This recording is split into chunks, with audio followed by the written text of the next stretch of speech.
with Nousha. I'm Nousha, a former climber of the corporate ladder turned lifestyle entrepreneur. Each week, I'll bring you an inspiring message to support you in designing and creating a vibrant, fulfilling life. Thank you for joining me today. Now let's get started. Hello and welcome to Vibrant Living with Nousha. I'm Nousha, excited to be here with you today and have a special guest, Dr. Ibby Omole. Welcome, Dr. Thank you. Ibby. Yes, it's Thanks so for nice having to me. have you here. It's great to be here. Yeah, and Dr. Ibby has a beautiful story, and that is she has a very rich and diverse background in health, sciences, social justice, environmental studies, and she was exploring the possibility of becoming a medical doctor and did a bit of research and had some questions come up, and I'm really curious to learn more and for you to share that with our listeners as to what your experience was and what happened. Well, I started my bachelor's degree in biology, so I was very interested in the human body. I come from a medical family, so I wanted to be a medical doctor. That's what I was exposed to. But probably my last year of school, I started questioning if this should be the definition of health, and is it really necessary for people to be on as many medications as they are on? And for myself, I started changing my diet. I started doing yoga. I started exercising, and I was introduced to a Chinese doctor when I did my master's who did herbs, and that was very eye-opening for me, that wow, there are other ways that you can take care of your health that doesn't involve doing a lot of pharmaceuticals. Like, they're just basic things that you can do for yourself to be a lot healthier, and not really have to rely on heavy-duty interventions that people rely on these days to take care of their health issues. Beautiful. And it's so powerful that you've got a master's in environmental studies. Yes. You have a master's in acupuncture. Yes. And you have a doctorate in naturopathic medicine. That's correct. Like, yeah. Wow. I love it. And yet you're so down to earth and practical, and I love that. And so based on this diverse, rich background of education and experience, what is your philosophy about what constitutes optimum health? Well, I think optimum health is different for everybody, but what I try to encourage my patients to achieve, or kind of like to look at the 4 pillars of health that I like to call them. So those 4 pillars would be your emotional health, your mental health, your physical health, and then your spiritual health. So I could talk a little bit more about what I mean. So with spirit, I'm talking about your connection to purpose, connection to your higher self or a higher being, and there are different ways that people would define what spirit means to them. There really isn't a right or wrong way to define what spiritual health means. Mental health really is about images and your thoughts. And it could also include some mental diagnoses as well, such as depression or anxiety or OCD. So that's more serious. But mental basically is about images and thoughts, your thoughts that you have. Emotional health is more your feelings and your social relationships. So relationships to self and also relationship to others, which is very important. And then physical, which is what we tend to focus on. That's what everybody talks about. And that's having access to good quality foods, fresh air, clean water, your physical body. I find that in this day and age, there tends to be such an emphasis on the physical.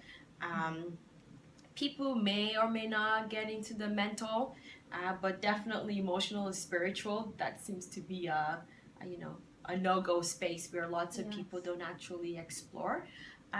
But my experience working with people is that if you don't address these 4 pillars, then you really can't have optimal health. So if you have emotional or mental things going on, and we're very good as human beings at kind of suppressing it or rationalizing our thoughts about it, what happens is people start showing up with physical symptoms, like, you know, pain and discomfort. And while it's easy to ignore emotional and mental issues, it's not so easy to ignore physical pain, because now your physical body is in discomfort. You're having a difficult time navigating the world and moving through the world. And that's usually when a lot of people come in to see me, that, oh, I have this chronic back pain, or I have this chronic abdominal pain. But the problem really could be a mental, emotional, or spiritual issue that they haven't really dealt with yet. So beautiful. Our philosophies are so aligned, because that's exactly what Vibrant Living with Nousha is all about, and it's beautiful to receive that confirmation from someone that has so much experience, education, and knowledge in a variety of different realms. And so, why would someone want to see a naturopathic doctor? Well, the easy question to that is there are 6 principles that guide naturopathic doctors. And I feel those principles is why I see people coming in to see naturopathic doctors. So the first principle is first, do no harm. So as naturopathic doctors, our job is to really recommend treatment protocols or modalities that will not cause harm to the patient. So you always have to think about that when you're evaluating someone and when you're making recommendations, that what you're telling them will not harm them. Naturopathic doctors focus on the healing power of the body. So there's this belief, and I've actually seen it happen, that your body does have the ability to heal itself. You just have to give it the right materials for it to be able to do its job.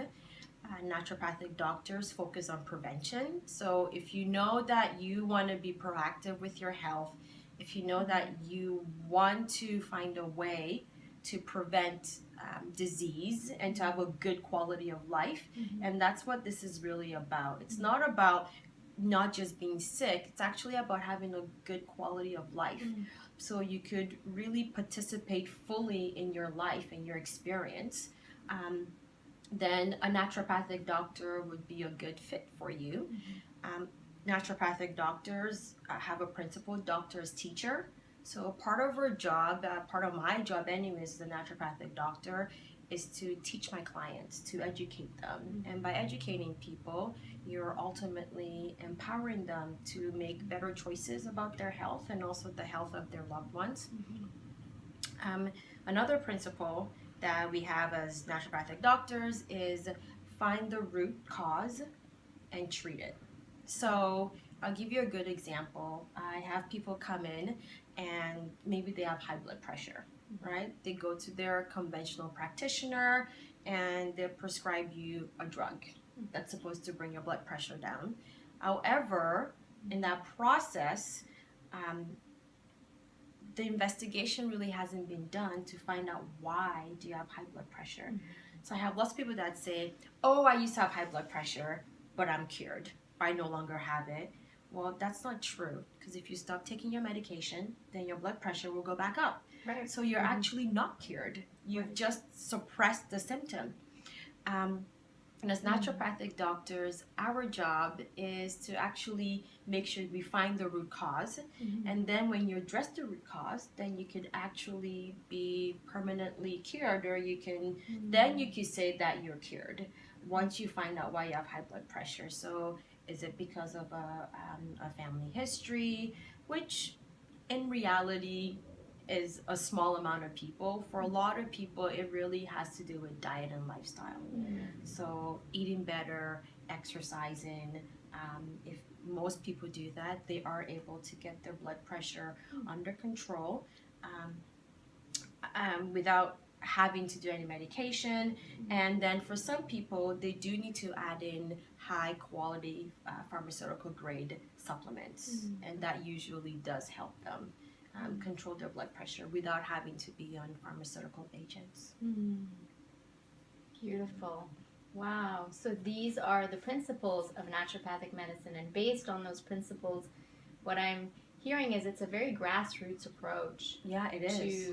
So very low intervention and really looking at the bigger picture of someone's life and really supporting them in those ways to get to health and to sustain it and not to rely on drugs. Yeah. Yes, I feel as a naturopathic doctor, my job is done when people are able to sustain their own health. Like that's my goal. Yeah. My goal is you come to me, I help you on this journey, and at the end of the journey, you have the reins and you get to lead your life to the fullest extent. Yeah. So yeah, it is which is what I loved about naturopathic medicine. It brings in that. We're back to that kind of social justice piece, right? Yeah. Why is this person not able to have good health? And once you figure that out, you know, is it because they don't have access to good food? They don't have access to clean water? Or maybe they just don't know enough information. So when you give people different information and then they apply to their health and they notice that, wow, it's a very amazing and empowering experience. I have lots of people that, you know, the most gratifying part of my job is I get lots of thank you cards, which makes it very, very fulfilling, and it makes it a very amazing job to have, because then they ultimately, the goal is for people to be in control of their lives, and then you get to choose how your life plays out. Yes. Not somebody else. So beautiful. It's like that saying, teaching a man to fish versus giving him fish. And that's the nature of naturopathic medicine, is just really empowering and teaching and educating people to take responsibility for their health. Yes, at the core of the medicine, yes. That is the core of the medicine, that you help people take control of their lives. Beautiful. So I'm excited about these 5 tips that you're going to share with us with regards to supporting a vibrant health. Yes, so I'm going to break down the 5 tips based on the 4 pillars that I've spoken about. So let's start with physical. Probably one of the best things you could do for yourself is to eat a good diet. And I know everybody says that this day, so I'm going to tell you what I believe a good diet is. So a good diet is eating whole, unprocessed foods. Right, so even if you're cooking at home, which I think is fantastic, if you're eating whole, unprocessed foods, that is a good diet. So you have good quality whole grains, fruits, vegetables, plenty of clean water. I try to recommend to people to eat organically whenever possible. I do understand that not everybody can afford organic food, so there's the EWG, which is the Environmental Working Group. They're a great resource. They've come up with a list of the 15, it's called the Dirty and the Clean 15 list.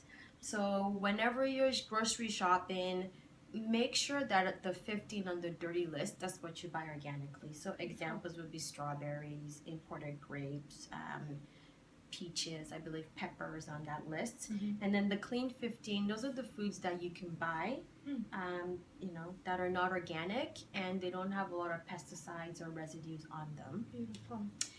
The second physical tip that I have for people is sleep. So making sure that you get more sleep. I'll probably say in my practice, the average patient is getting 5 to 6 hours of sleep a night.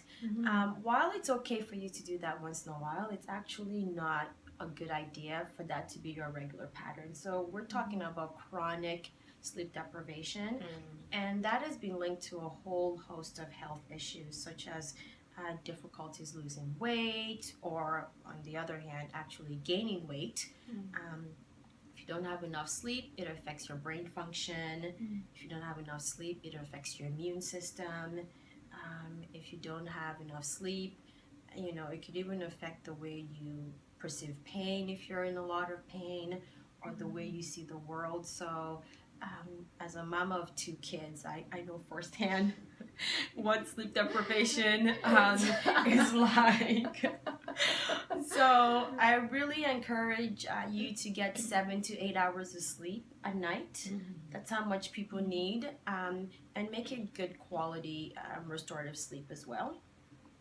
When we're talking about emotional health and things that you could do for your emotional health, I like to actually tell people to meditate.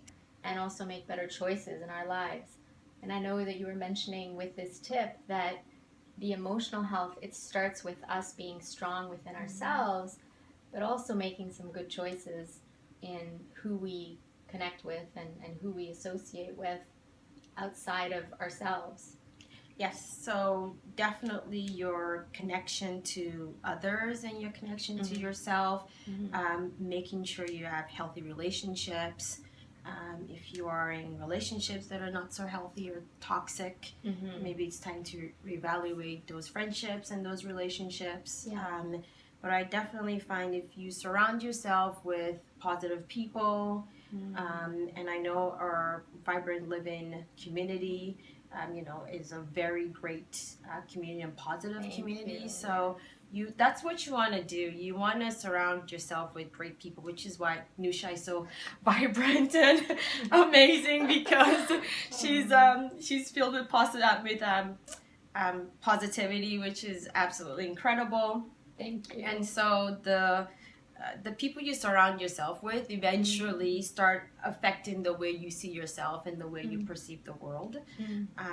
As far as mental health goes, exercise actually is my recommendation for people to be vibrant mentally. There is a lot of research showing the positive effects of exercise. So even if you have been diagnosed with a condition like anxiety or depression, exercise would help you.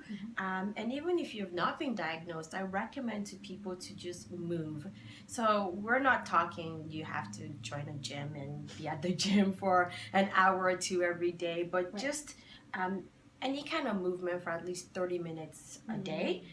If you can't do exercise or move every day, then doing something like high intensity exercise, so HIIT, 3 times a week is very helpful. But even stretching, I recommend to people like taking time to just stretch would actually help your mental outlook. Going for a walk, and if you have a pet, even better. But if you have a significant other or you have your kids, I mean, in our family, we try to make exercise a family event. So sometimes it's things that we're all doing together, like playing basketball together or playing frisbee with your kids. So even those kind of exercises, it does count towards your mental health. And I know for myself, whenever I'm exercising, I feel great. Yes. Like, I feel great. I feel amazing. So even if you're tired, once you get in the habit and you start some kind of movement program, you start noticing how well you feel when you exercise and how you don't feel as great when you're not exercising. Yeah, there's this quote, you never regret having worked out. Yeah. We never look back and go, oh, I wish I didn't work out. That's so true. Right? Like it's so true. It's just getting into the habit or getting into it. And I love that you shared that you could do it with family and friends, because that keeps you accountable. You know, you have someone to go with or do something with. If you haven't developed that within yourself, it's an opportunity to create that habit. Yes, people who have a buddy or a community, and it doesn't really matter what you're trying to do, they tend to have a higher success rate. Just because you have that extra support, right? If you have somebody you're walking with or you're exercising with, we're all human beings, and we're bound to have days that we're not feeling so great, we don't want to do something. Yes. But just having a group of people, just one person that actually encourages you, it really helps for people to stick with whatever program or plan that they've set out to do. And then the last tip for vibrant health for spiritual, and that one really is about your connection to source and your life purpose. Like, do you know what your life purpose is? And are you actually living that purpose? So there are different ways for you to connect to source. For me, it's been out in the woods, but I'm also very lucky. I live in British Columbia. Yes, So within 30 true. minutes, I could be, in a 1,000-year-old forest, surrounded by birds and other animals. And so I feel the most mindful. So, and that's really what it is up to be, to nurture your spiritual self, is to actually really be connected and to feel mindful. And so for some people that's painting, for some people it's drawing, for some people it's playing a musical instrument. So you just have to find whatever it is that makes you feel mindful and connected to your source, and that is how you nurture your spiritual health. Beautiful. Wow. Oh, I feel vibrant already listening to all these tips and applying them. And yeah, I love the spiritual health and the intention to really have us be engaged in certain things where we lose track of time. And I think we were talking about it. It's just this whole process of being present and mindful. So you could be dancing, you could be running, you could be in the woods like you love to do. Yeah. I love to meditate. Yes. And so it varies based on who we are, but to take that time to be present, because it's like our mind is either in the past or in the future, and we've got to create like time to be present. So yeah, I recommend meditation to a lot of people. Yes. I think it's a fantastic tool. Again, I was telling Nousha I'm a bit of a research junkie. So yeah, I love it. I like to research a lot of stuff. There is lots of research on mindful meditation. And for some people that feel they can't sit still, then you can do a walking meditation. So you actually do not have to be sitting still, cross-legged in order for you to meditate. You can do a walking meditation. So, and walking meditations are great for kids. So for people, for people that have kids, start them young. 2 minutes. Excellent. Yep, you can just start at 2 minutes, and then you can cultivate that skill of being mindful. And if you're going to take up meditation, I would recommend starting in small chunks.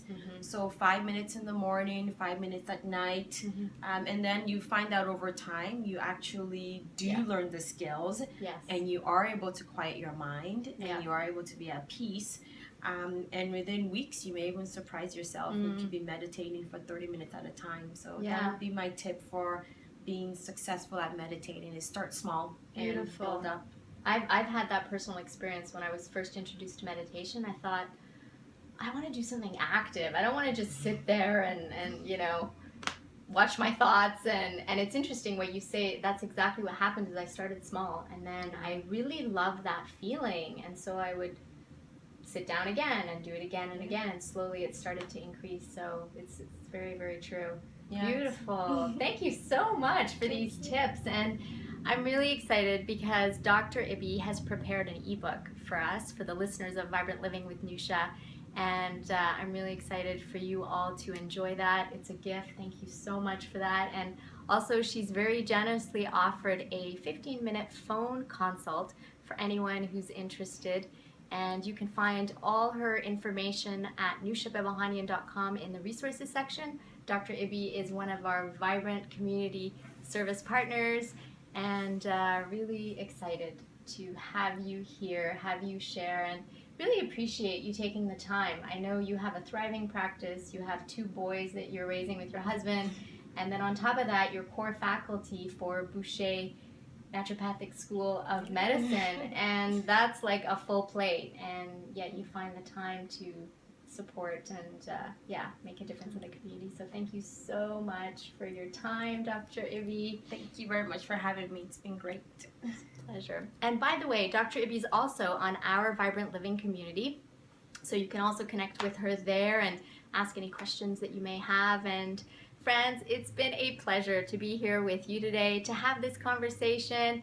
And until next time, be vibrant, be bright. It's your birthright. Now, let's go out there and shine our light.